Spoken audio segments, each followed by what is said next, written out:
우리를 사랑하시는 하나님께서 우리에게 주시는 하나님의 말씀은 시편 32편 1절에서 11절까지 말씀입니다. 제가 가진 성경 구약 성경 824쪽에 있습니다. 시편 32편 1절에서 11절까지 말씀. 이 말씀 안에는 가로 안에 셀라라는 단어가 있는데 이 단어도 함께 읽도록 하겠습니다. 제가 먼저 읽고 여러분도 읽고 마지막 11절은 합독하도록 하겠습니다. 허물의 사함을 받고 자신의 죄가 가려진 자는 복이 있도다.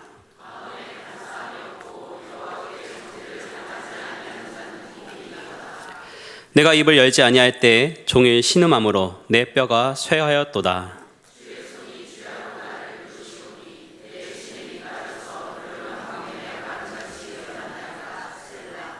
내가 이르기를 내 허물을 여호와께 자복하리라 하고 주께 내 죄를 아뢰고 내 죄악을 숨기지 아니하였더니 곧 주께서 내 죄악을 사하셨나이다. 셀라.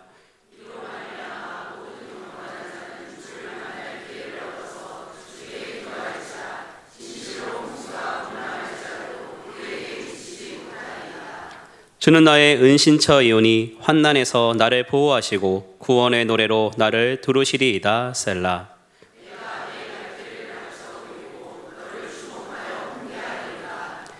너희는 무지한 말이나 노새같이 되지 말지어다. 그것들은 제갈과 굴레로 단속하지 아니하면 너희에게 가까이 가지 아니하리로다.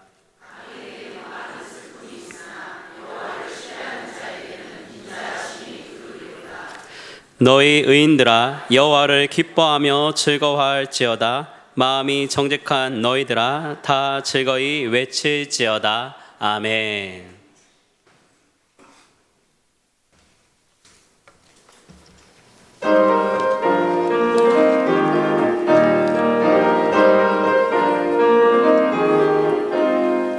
주와 같이 길 가는 것 즐거운 일 아닌가.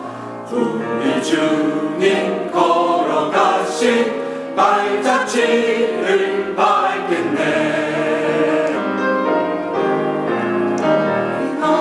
이 같은 우리 미련한 고약하나 주의 손에 이끌리며 생명길로 가겠네. 한 걸음 한 걸음 주 예수와 함께 날마다 날마다 우리는 걸어가겠네.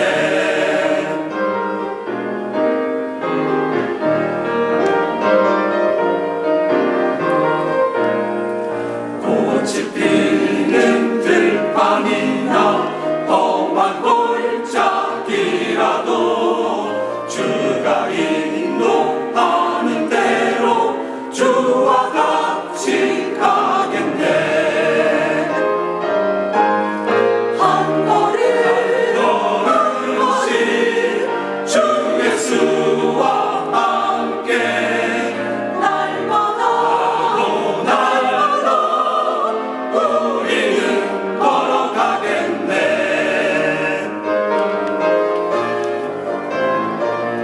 옛날 선지자 에녹같이 우리들도 천국에 들려 올라갈 때까지 주와 함께 걷겠네. 한 걸음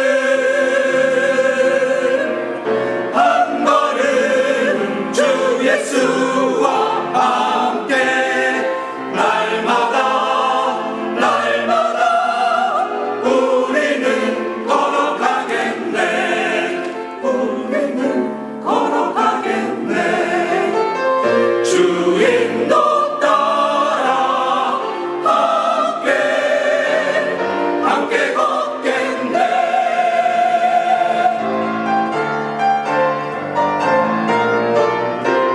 주와 함께. 아멘. 감사합니다.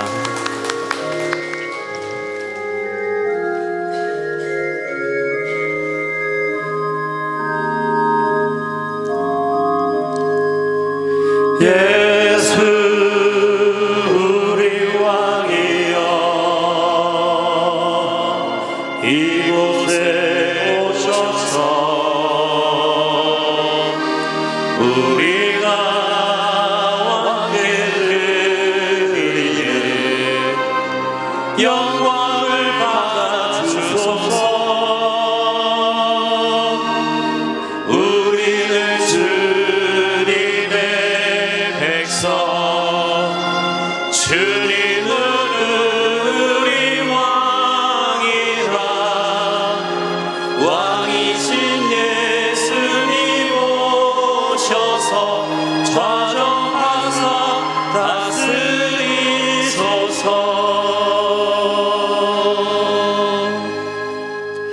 할렐루야. 아멘. 요즘 여러분들 어떻습니까? 참 좋습니까? 이런 질문을 드리고 싶어요. 여러분들 요즘 기쁘고 행복하십니까? 이런 질문을 바꿔볼까요? 오늘 예배 오는 발걸음이 가볍고 기뻤습니까? 여러분들이 기뻤다면 그 이유가 무엇이고, 만약에 기쁘지 않다면 어떤 이유 때문에 기쁘지 않습니까? 우리가 성경에서 대표적으로 보게 되는 다윗과 골리앗의 이야기가 있습니다. 블레셋을 그 장군 골리앗에 대항하기 위해서 이스라엘 백성의 2세의 아들 어린 다윗이 골리앗 앞에 섰습니다. 누가 보아도 다윗과 골리앗의 싸움은 아주 다윗에게 불리한 조건이 있었습니다. 첫 번째는 힘에 밀렸습니다. 다윗은 어렸고 골리앗은 대략 3m 가까이 되는 거대한 장군이었습니다. 두 번째는 무기에서 밀렸습니다. 골리앗은 57kg이나 되는 갑옷을 갖고 입고 있었지만, 그리고 칼도 7kg이나 되는 창을 무기를 갖고 있었지만, 다윗은 단지 주머니에 돌 5개와 물매 뿐이었습니다. 그리고 경험에서도 밀렸습니다. 골리앗은 전쟁의 산전수전을 겪으면서 수많은 승리를 가져온 베테랑이었지만, 다윗은 그저 양치기 소년일 뿐이었습니다. 힘, 무기, 경험 다 열세였습니다.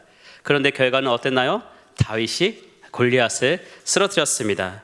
우리는 이 다윗의 승리 소식을 통해서 중요한 것을 깨닫게 됩니다. 전쟁의 승리, 싸움의 승리는 힘과 경험, 무기만으로 승리하는 것은 아니다라는 것을요. 성경은 다윗의 승리를 가리켜 이렇게 말합니다. 전쟁은 하나님께 속한 것임을 믿은 다윗이 다시 한번 하나님을 의지했더니 그렇게 승리하였다. 객관적인 전력이 약해도 다윗이 골리앗을 이겼습니다. 제가 서두에 질문했던 여러분들 참 좋습니까? 기쁘십니까? 예배할 때 발걸음이 어떻습니까? 물어봤던 것도 마찬가지입니다. 우리가 기뻐하는 이유를 우리는 조건과 환경, 그 이유를 여러 가지 모습으로 찾습니다. 오래전부터 바람이 마침내 어제 이루어졌을 때 기쁠 수도 있고요. 내 가족이 잘 되었을 때 기쁠 수도 있고, 그리고 내 자식이 원하는 대학에 갔을 때 기쁠 수도 있어요. 오랫동안 앓던 병이 나아서 기쁠 수도 있고요. 경제적으로도 갑자기 풍요로워지고, 재정적으로 어려움이 없을 때도 기뻐할 수 있어요. 그리고 젊은 층 같은 경우는 연인과 데이트할 때 기쁠 수 있고요. 심지어 날씨가 좋고 맛있는 음식을 앞둘 때 기쁠 수 있어요. 그리고 오늘 예배가 언제 끝날지 모르겠지만 예배가 생각보다 일찍 끝났을 때 기쁠 수가 있어요. 가만히 생각해 보면은 우리에게 기뻐할 만한 조건들이 참 많이 있습니다. 저는 이 자리에서 축복하고 싶습니다. 여러분들의 방금 소개한 그 기쁨의 조건들이 하나하나 채워져서 여러분들과 그리고 여러분들의 가족과 삶의 터전에 기쁨과 웃음이 충만하기를 주님의 이름으로 축복합니다. 그런데요, 이 앞에 있는 조건들이 하나하나 채워지지 않을 때 어떨까요? 사실 우리는 일이 잘 안 풀릴 때가 더 많고요. 자식이 말을 안 들을 때가 더 많고요. 그리고 내 바람이 안 이루어질 때가 더 많고요. 병은 여전히 달고 살고 있고요. 직장의 삶은 괴롭고 주변의 사람들과 여전히 화목하지 못해요. 그럴 때 우리가 기뻐할 수 있을까요? 저는 성경에서 이렇게 말하는 것을 보았습니다. 데살로니가전서 5장 16절 말씀에 항상 기뻐하라. 우리에게 명령하고 계세요. 빌립보서 4장 4절 말씀 볼까요? 주 안에서 기뻐하라. 내가 다시 말하노니 기뻐하라. 항상 기뻐하고 기뻐해. 내가 다시 말하니 기뻐하라고 명령하고 있어요. 이때 다시 골리앗의 싸움을 적용해 봅니다. 골리앗의 승리가 힘과 무기와 경험이 아니었듯이 다윗은 사실 그 모든 면에서 열세였죠. 사무엘상 17장 47절 말씀에 여호와의 구원하심이 칼과 창에 있지 아니함을 이 무리에게 알게 하리라. 전쟁은 여호와께 속한 것인즉 그가 너희를 우리 손에 넘기시리라. 다윗의 위대한 승리는요, 다른 것이 아니었습니다. 하나님의 약속하신 말씀을 믿음으로 이루어졌습니다. 우리가 기뻐하라는 말씀도 마찬가지예요. 이 기뻐하라는 것은 자기 최면이 아닙니다. 기뻐하라고 했으니 기뻐하자, 이래 자기 최면이 아니고요. 하나님이 기뻐하시는 것이가 기뻐해야 되는 것도 아니에요. 바울은요, 믿음의 조상 다윗처럼 신실하신 하나님의 말씀에 근거해서 그 말씀을 100% 믿음으로 그 기쁨을 명령하고 있는 것입니다. 기뻐하다라는 단어를 풀어보니까 이렇더라고요. 기뻐하다, 카이로, 기쁨, 카라, 카카 들어가죠. 은혜는 카리스라고 합니다. 같은 어원을 나온 단어예요. 그러니까 이 은혜라는 것도, 기쁨이라는 것도 은혜와 반드시 연결되어 있다는 것이고, 이것은 하늘로부터 하나님께서 주시는 것이다라는 것을 우리가 보게 되는 것입니다. 기뻐할 조건이 없어도 하나님이 약속하셔서 하나님의 은혜로 주시는 것이 기뻐하라, 기쁨이라는 것입니다. 저는 오늘 하나님께서 우리에게 주시는 기쁨이 무엇인지를 자세히 살펴보려 합니다. 시편 32편을 통해서요. 나를 사랑하시고 우리를 사랑하시고 우리 예수님께를 너무나도 사랑하시는 하나님께서 기쁨에 대해서 자세히 알려주실 줄 믿습니다. 그래서 우리가 바라옵기는 이 예배당 밖을 나갈 때 기쁨으로, 우리가 즐거운 마음으로, 밝은 모습으로 나가실 수 있기를 주님의 이름으로 간절히 축복합니다. 오늘 오늘 시는 다윗이 쓴 32편의 시인데, 이 시는 특징이 있습니다. 참회의 시입니다. 쉽게 말하면 회개의 시입니다. 시편이 150편까지 있는데요. 이 150편 가운데 7편이 참회하는 노래, 시입니다. 그 중에 두 번째로 이렇게 순서가 있는 게 32편인데, 그래서 유대교에서는 대속죄일에 이 시편 32편을 계속 노래를 불렀다고 전해지기도 합니다. 여러분, 질문 드려봅니다. 참회의 시기 때문에 어떤 단어가 많이 등장할까요? 바로 죄, 정죄, 그리고 죄악, 허물, 이런 단어가 등장해요. 다윗은 이 32편에 자신의 죄를 계속 노래하면서 고백하고 있는데, 이 고백하는 죄가 어떤 죄냐면 여러분들이 잘 아시는 우리아의 아내 밧세바를 간음한 죄에 대해서 나누고 있습니다. 이 이야기가 사무엘하 11장의 이야기에 나누는데 여러분들 잘 아실 거라고 생각이 듭니다. 어느 날 다윗이 오후에 궁전을 거닐고 있었어요. 궁전 안뜰에서 한 여인이 봤는데 이 여인이 목욕을 하고 있는 거예요. 목욕하고 있는 것을 보고 다윗은 그 모습에 매료가 됐습니다. 그래서 그 모습에 푹 빠져서 이 아름다운 여인이 누구인지를 알아보고자 명령했습니다. 그랬더니 보고합니다. 그는 엘리암의 딸이요 햇사람 우리아의 아내 밧세바가 아니니까.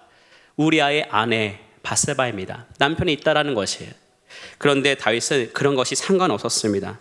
다윗은 이 아름다운 여인이 자신의 아내가 되기를 바라면서 그 여인을 같이 동침했습니다. 사무엘하 11장 4절에 다윗이 전령을 보내어 그 여자를 자기에게로 데려오게 하고 그 여자가 그 부정함을 깨끗하게 하였으므로 더불어 동침함에 그 여자가 자기 집으로 돌아가니라.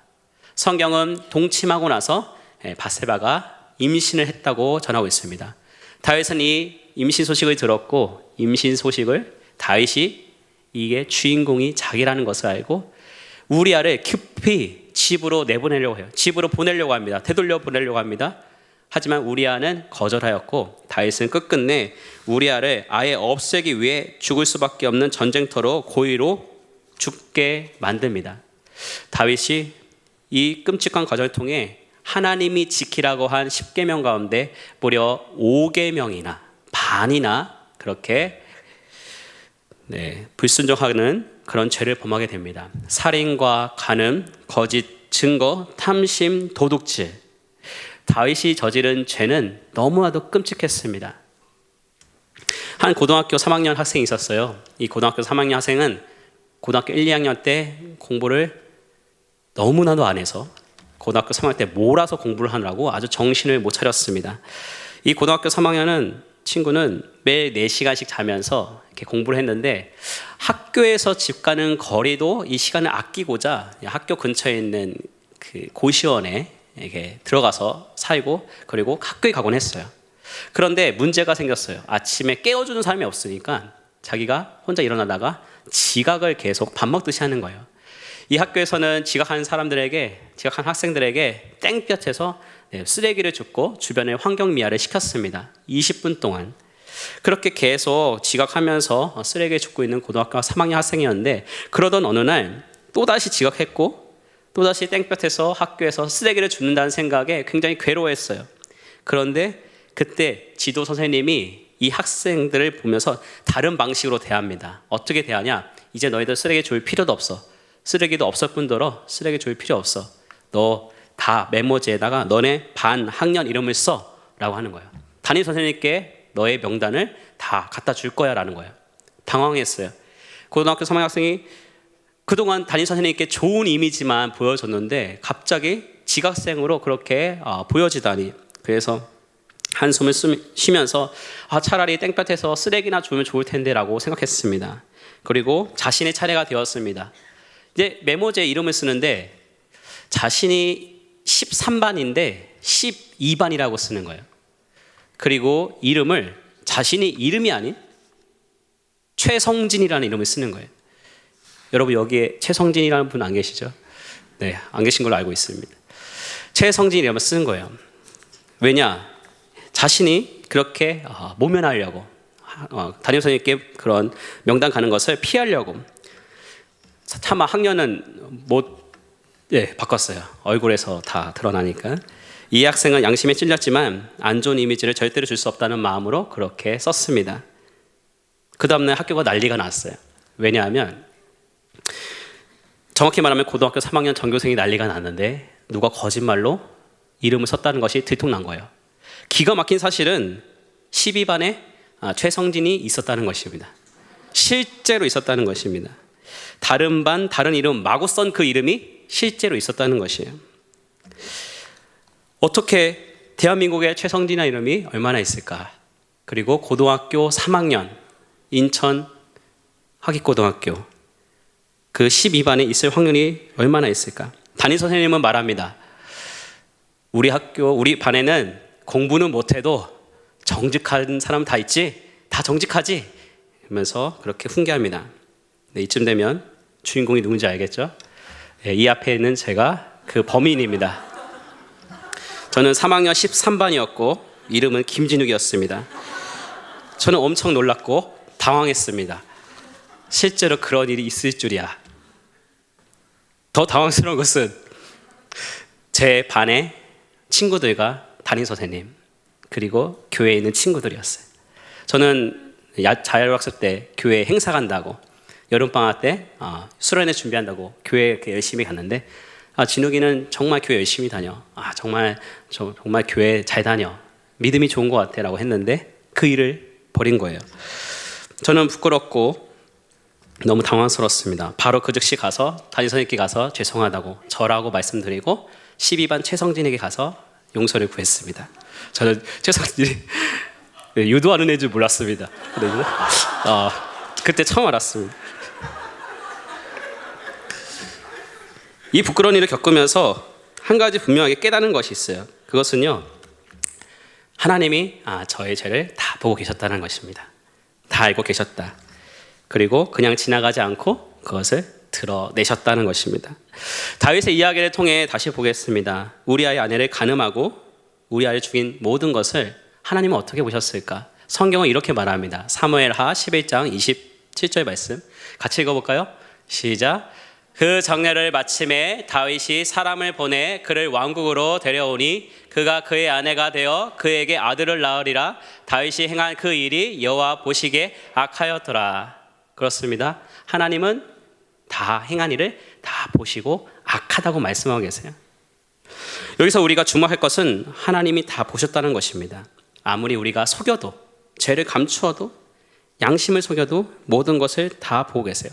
근데 우리는 살아가면서 이 중요한 사실을 놓칠 때가 참 많이 있는 것 같아요.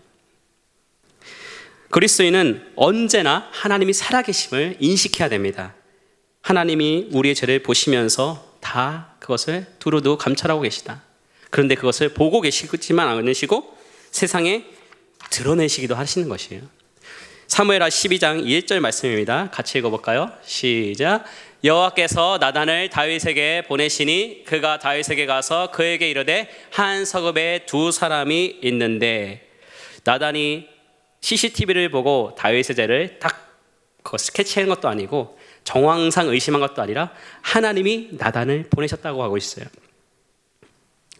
하나님이 죄를 드러내기로 결심하시고 그렇게 나단을 사용하신 것입니다. 나단이 다윗에게 말하죠. 부자와 가난한 사람이 있는데 부자는 양과 소가 많고 가난한 사람은 단 한 마리만 있습니다. 그런데 잔칫날이 되었는데 부자가 가난한 사람의 양을 빼앗아서 잔치를 벌였습니다. 그 얘기를 듣자마자 다윗이 말하죠. 이것은 여호와 살아계심을 두고 맹세하노니 이런 일을 한 사람은 죽어 마땅하다. 그 자를 반드시 양의 4배를 쳐서 갚아야 한다라고 그렇게 호통하자, 나단은 바로 왕인 다윗에게 손가락 가리키면서 당신이 그 사람입니다 라고 그렇게 죄를 드러내고 있었습니다. 그 즉시 다윗이 숨겨왔던, 꽁꽁 숨겨왔던 간음과 살인, 거짓 증언, 도둑질, 탐심이 공개되는 순간이 펼쳐졌어요. 우리 하나님은 이런 분이세요. 죄를 드러내시는 분이십니다. 그런데 왜 드러내실까요? 다윗을 완전히 심판하고 괴롭게 하려고? 아니면 하나님의 공의를 실현하려고? 그렇지 않다는 것입니다. 하나님은 다윗을 회복시키길 원하셨어요. 다윗을 다시 하나님의 사람으로 가깝게 두길 원하셨어요. 여러분, 우리가 예배를 드리는 이유를 여러 가지 찾을 수 있지만 우리가 예배를 온 이유가 무엇입니까? 우리는 중요한 이유가 회복입니다. 회복. 세상 가운데 엎어지고 넘어지고 쓰러진 우리의 영혼과 상한 심령이 하나님의 베푸시는 그 사랑과 긍휼, 말씀의 생명의 양식을 통해서 회복시키기 원하시기 때문에 우리를 이 자리에 부르신 줄 믿습니다. 다윗은 스스로 혼자 할 때는 나만 알고 있으니까 아무도 모를 거야 했으니까 너무 자기 스스로가 그렇게 만족하면서 그렇게 기뻐했을까요? 오늘 32편의 시편에서는 그렇지 않다고 다윗의 모습을 소개하고 있어요. 3절 4절 말씀입니다. 32편 3절 4절 같이 읽겠습니다. 시작.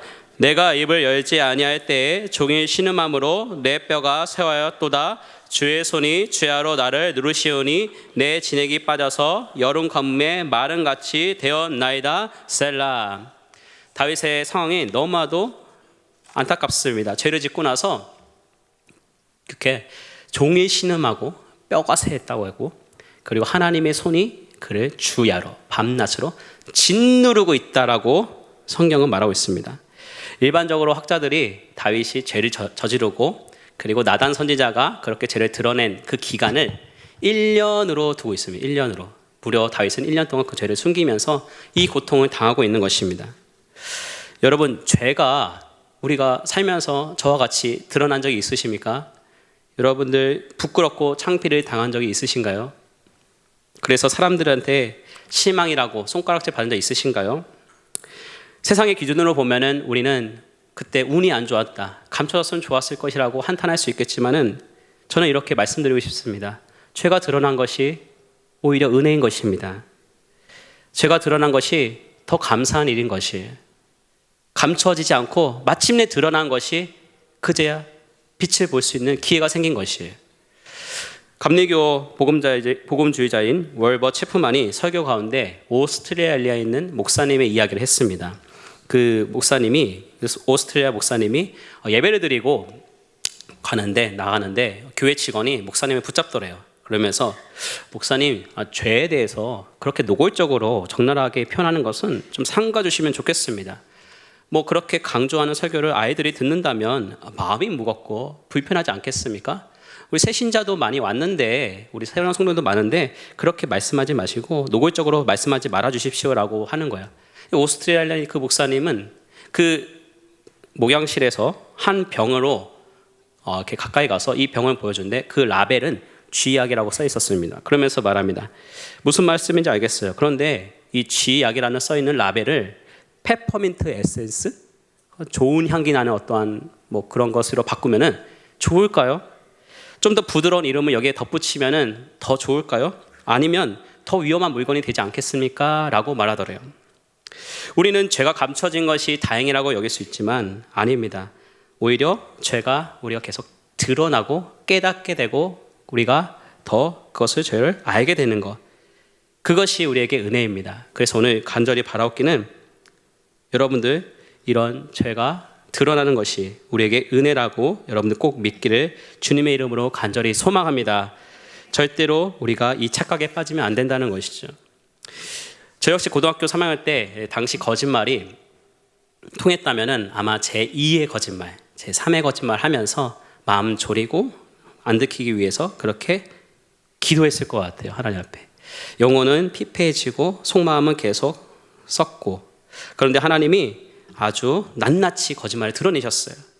저의 죄를 다 하셔서 다 드러내셨습니다. 다윗의 죄가 드러났습니다. 나단 선지자 앞에 다윗은 다 이제 드러났어요. 그때 다윗이 한 행동은 무엇이었을까요? 다윗이 왕이니까 나단의 입을 당장 막았을까요? 성경은 이렇게 말합니다. 12장 13절에 다윗이 나단에게 이르되 내가 여호와께 죄를 범하였노라 하매. 다윗은 그 즉시 내가 하나님께 죄를 범했다. 나단아 내가 잘못했어. 나단아 내가 실수했어. 이게 아니라 내가 하나님께 죄를 범했다. 하나님께 죄를 범했다.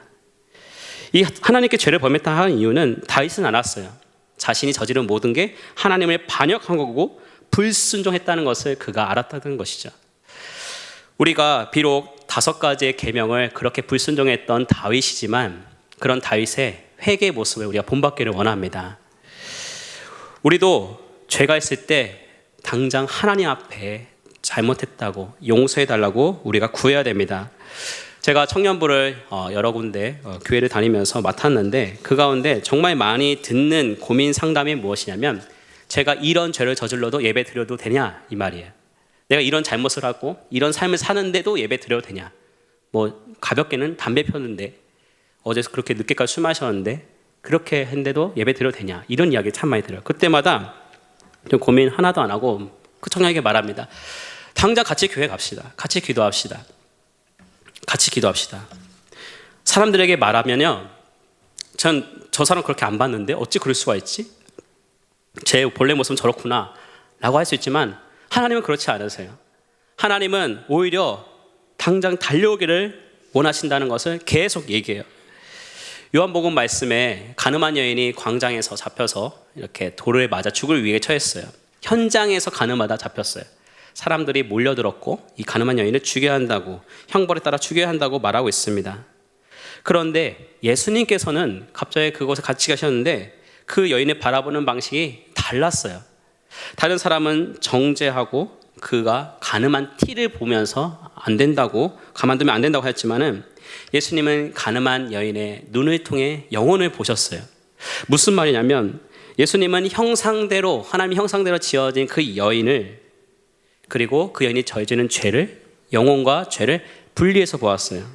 그녀의 삶에 들어왔던 간음이라는 추악함, 하지만 하나님의 형상대로 지어진 그 영혼을 분리시켜서 보았다는 것입니다. 우리 사람들은 그 사람을 볼 때 죄인 그 한 부분으로, 한 뭉텅이로 죄와 사람을 함께 보지만 하나님께서는 우리의 연약함을 아시고 우리의 부족함을 아신, 그래서 우리의 영혼과 죄를 분리시켜서 보시면서 우리의 모두를 관찰하고 계시고 있다는 것입니다. 그래서 저는 여러분들께 오늘 이 시간 권면 드립니다. 여러분들의 죄와 여러분들의 연약함을 다 하나님께로 가져오실 수 있기를 주님의 이름으로 간절히 소망합니다. 죄악으로 인해 고통스럽고 좌절될 때 사람에게 찾아가지 않고 하나님께 나아가는 것입니다. 어떤 누구에게도 그것을 용납할 수 없고 이해시킬 수도 없습니다. 하나님 앞에서만, 유일한 하나님 앞에서만이 가능한 것입니다. 5절 말씀 보니까 이렇게 말합니다. 내가 32편 5절 말씀에 내가 이르기를 내 허물을 여호와께 자복하리라 하고 주께 내 죄를 아뢰고 내 죄악을 숨기지 아니하였더니 곧 주께서 죄악을 사하셨나이다 셀라. 하나님이 앞에 죄를 고백했더니 자복하고 아뢰고 숨기지 아니하였더니 하나님께서 죄악을 사하셨나이다 라고 말하고 있어요. 32편은 사실 구조가 조금 헷갈립니다. 3절, 4절, 5절이 맨 앞에 와야 되고 1절, 2절이 사실 결론 부분에 해당합니다. 그래서 이 5절 말씀에 이어서 1절, 2절 말씀을 보겠습니다. 이 말씀이 무슨 말이냐면 하나님께서 다윗에게 죄를 드러내게 하셨을 때 죄가 그렇게 고백되어지고 회개했을 때 죄 사함을 받았어요. 죄 사함을 받은 자는 자신의 허물을 사함을 받고 자신의 죄가 가려진 자는 복이 있도다라고 결론을 짓고 있어요. 무슨 말이냐? 그 죄가 있을 때 그것을 사함을 받고 마침내 그것이 가려진 자는 복이 있는 것이에요. 그런데 그것이 어떻게 가능하냐? 죄를 고백했을 때 하나님이 사해 주시고 덮어 주신다는 것이에요. 가려준다. 그리고 여기서 사해 준다라는 말은 히브리어로 나사라는 말인데 이 말의 원어는 들어 올려서 옮기다라는 뜻이에요. 죄를 들어 올려서 옮기다. 그리고 가려준다라는 말은 카사라는 말인데 그것은 무엇으로 덮어져서 가려준다라는 것이에요. 구약에서 이제 흔히 많이 죄인을 향해서 하나님께서 사랑과 은혜를 베풀 때 죄를 덮어준다는 의미를 쓰는데 가장 첫 번째로 덮어준 그 인물이 아담과 하와예요. 아담과 하와가 무화과 나무 잎으로 부끄러움을 가렸을 때 하나님은 그런 어설픈 그런 가림이 아니라 짐승을 죽여서 가죽옷을 입혀서 죄 없다라고 안 본다, 죄 보지 않겠다라고 덮어주셨어요. 이것이 카샤예요. 카사. 그렇게 죄를 가리고 그리고 죄를 사해준다고 말씀하고 있습니다. 그러한 자는 하나님 말씀하십니다. 복이 있도다.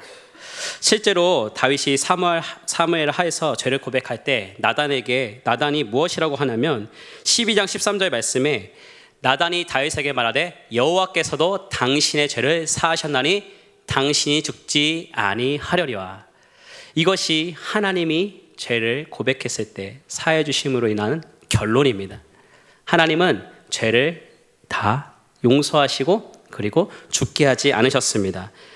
하나님은 그 다윗의 죄를 들어 올리셔서 옮기셨고 덮어주셨고 그래서 다윗이 죽지 않도록 하셨다라는 것입니다.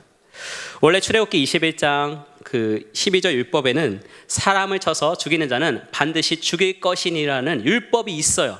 근데 다윗이 그 율법을 피해갈 수 있도록 그리고 그것이 그에게 해당되지 않도록 하나님이 죽이지 않겠다고 하시는 것입니다. 하지만 다윗이 물론 죄가 너무 크기 때문에 죄값으로 밧세바와 동침해서 낳은 그 자식이 죽고 또 다윗의 집에 칼이 영원히 떠나지 아니한다는 그런 징계도 받았으나 하지만 하나님께서는 다윗을 생명을 보존시키면서 다시 회복시켜주고 동행하는 그 길을 걷게 되었습니다.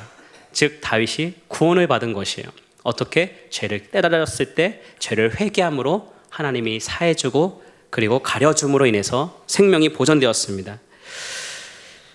그렇게 죽음을 면하고 난 다윗이 시편 32편 11절에 이렇게 말합니다. 너희 의인들아 여호와를 기뻐하며 즐거워할지어다. 마음이 정직한 너희들아 다 즐거이 외칠지어다.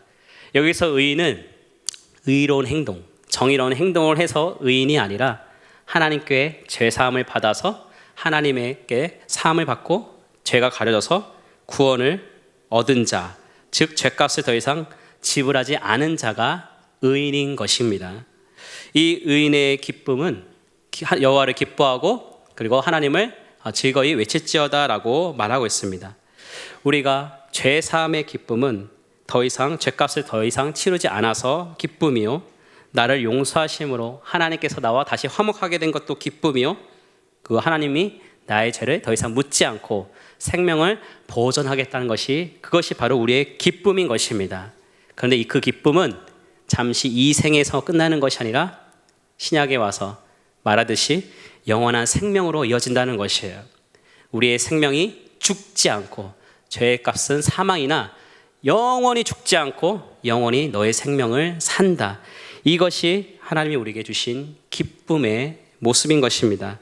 영원한 생명을 얻은 자는 결코 죽음을 두려워하지 않습니다.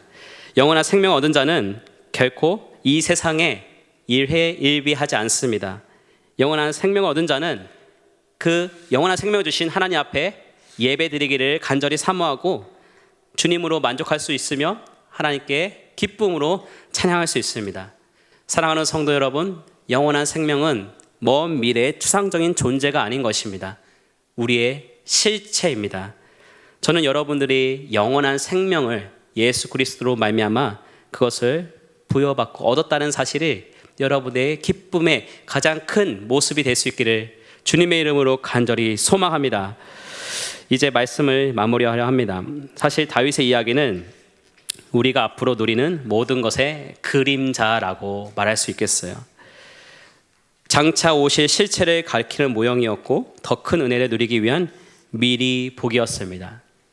다윗은 하나님께서 사해 주고 덮어 주었지만 예수님께서는 우리의 죄를 그 수준이 아니라 완전히 씻겨 주신다고 말씀하십니다. 저와 여러분의 모든 죄값을 더 이상 묻지 않겠다. 나의 아들 그리스도가 하나님께서 나의 아들 그리스도가 그 죄값을 다 담당했다. 너에게 죄값을 묻지 않겠다고 합니다. 우리에게 그래서 영원한 생명이 주어진 것입니다. 히브리서 9장 13절 14절 말씀 읽겠습니다. 큰 소리로 읽을까요? 시작.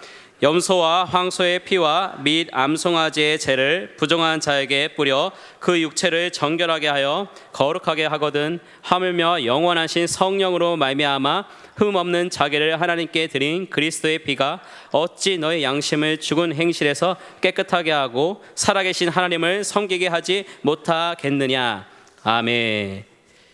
다윗은 죄의 값을 용서받기 위해 개에서 속죄 제물을 드려야 했지만 우리는 이제 그러지 않아도 됩니다. 단번에 한 번의 제사를 통해서 우리의 과거, 현재, 미래에 우리가 죄 지은 것까지 완벽하게 해결해 주셨습니다. 이제 하나님은 덮어주시는 것, 덮어주시는 것과 상한 것을 넘어 우리의 죄를 기억조차 하지 않겠다고 하십니다. 예수 그리스도의 피가 여러분들의 삶에서 저지르는 저와 여러분들이 저지르는 모든 죄를 다 도말했습니다.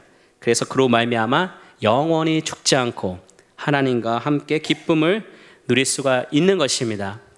사랑하는 성도 여러분, 그리스도인의 기쁨, 그것은요 영원한 생명에 있습니다. 어떤 조건과 어떤 상황이 되어서 기쁜 것이 아니라 여러분들이 죽지 않고 여러분들 지금 각 존재가 영원히 생명을 갖고 하나님과 함께 누리는 삶, 이것이야말로 우리에게 가장 큰 기쁨이 아닐까요?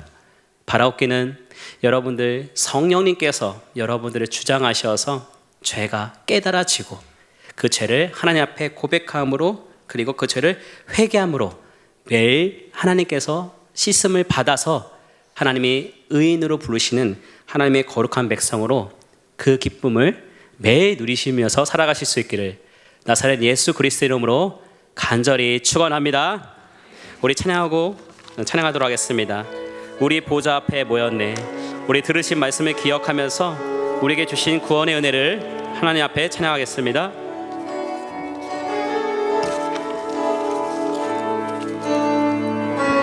우리 보좌 앞에 모였네.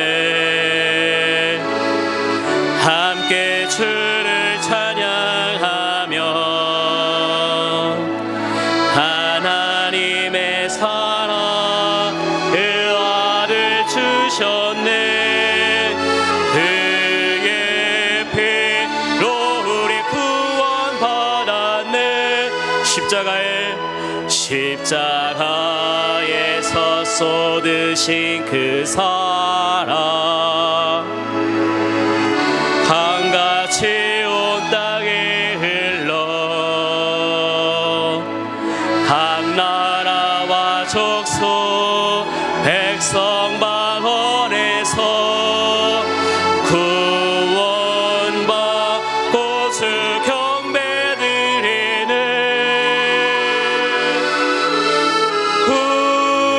구원하심이 보좌에 앉으신 우리 하나님과 어린 양께 있도다. 구원하심이 보좌에 앉으신 우리 하나님과 어린 양께 구원하심이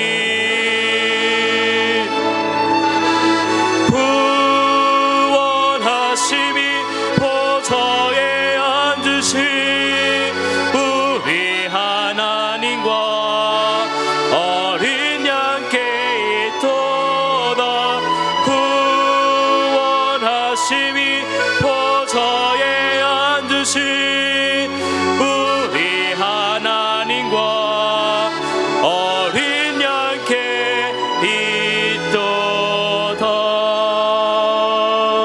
아멘. 사랑과 은혜가 풍성하신 하나님 아버지, 오늘도 우리의 삶을 돌아보게 하시고 죄로 인해 멀어졌던 우리를 하나님의 은혜와 사랑으로 불러주심에 감사와 찬양을 올려드립니다. 다윗의 회개와 죄사함의 은혜를 기억하며 우리 또한 죄로 인해 신음하고 눌린 마음, 그 삶을 하나님께 온전히 주님 앞에 내려놓습니다. 우리가 감추려 했던 부끄러운 죄까지도 주님은 이미 아시고 계셨음을 고백합니다. 우리가 그 죄를 고백하며 주님 앞에 은혜를 구하오니 우리를 용서하시고 우리의 영혼을 깨끗게 하여 주옵소서. 하늘로부터 내려오는 참된 기쁨을 우리 모두가 누리기를 소망합니다. 죄사함과 회복의 은혜로 날마다 주님과 동행하는 그 삶이 되게 하여 주시고 예수 그리스도의 십자가로 인해 우리의 죄가 완전히 도말되었음을 잊지 않게 하여 주옵소서. 예수님의 이름으로 감사하며 기도드립니다. 아멘.